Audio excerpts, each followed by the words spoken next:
اس نے گھر سے بھاگنے کا بڑا فیصلہ کر لیا تھا۔ اس فیصلے کا اپنے بوائے فرینڈ کو بتایا۔ وہ خوشی سے چلایا، یہ ہوئی نا محبت۔ گھر سے بھاگنے کے لیے پچھلی رات کا وقت طے پا گیا۔ وہ چوری چھپے اپنے چند ضروری کپڑے اور اپنی چھوٹی موٹی چیزیں بیگ میں پیک کر کے مقررہ وقت کا بے چینی سے انتظار کرنے لگی۔ اس دوران اس کے بوائے فرینڈ کی کال آ گئی اور کہنے لگا، ماں نے کوئی زیور شیور بھی بنایا ہوگا، وہ بھی ہاتھ میں کر لو، مشکل وقت میں کام آئے گا۔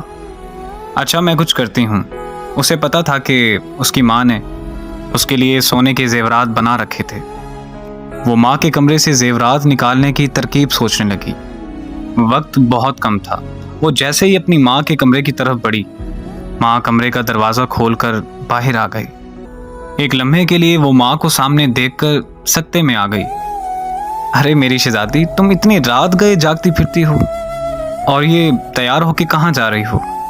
وہی تو بتانے آ رہی تھی، رات کو لیٹ فون آیا تھا، یونیورسٹی والوں نے ایمرجنسی کچھ کام کے لیے بلایا ہے، میری کچھ سہیلیاں بھی جا رہی ہیں۔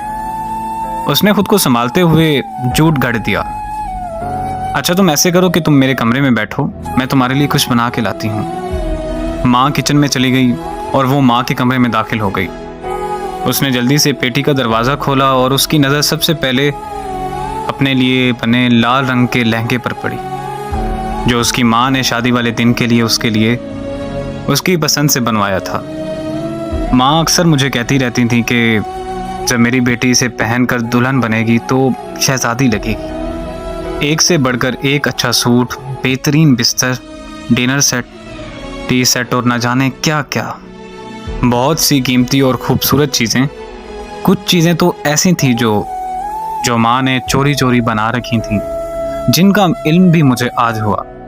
چیزوں کو الٹ پلٹ کرتے ہوئے آخرکار اس نے زیورات ڈھونڈ ہی نکالے، لیکن اس کا دل و دماغ چکرا کے رہ گیا۔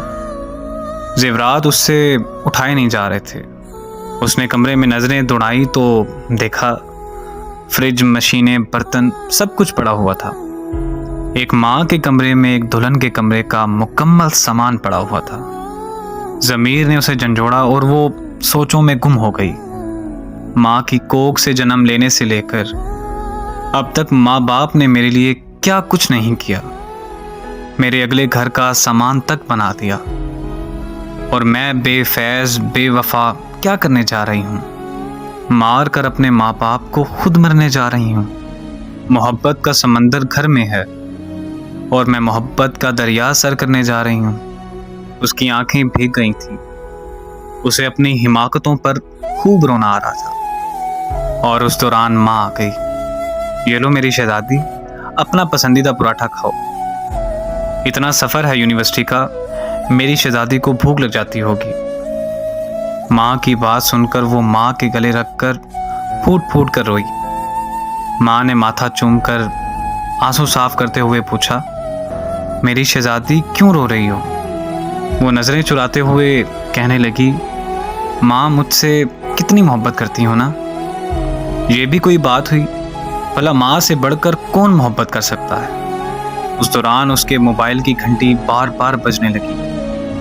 اس نے کال کاٹتے ہوئے میسج لکھا، سوری میں نہیں آ سکتی، اور میں کبھی نہیں آ سکتی۔ یہ جو ماں کی محبت ہوتی ہے نا، یہ محبتوں کی بھی ماں ہوتی ہے۔ اللہ پاک ہر بیٹی کا نصیب اچھا کرے، اور اللہ تعالیٰ سب پر ان کے والدین کا سایہ ہمیشہ سلامت رکھے، آمین۔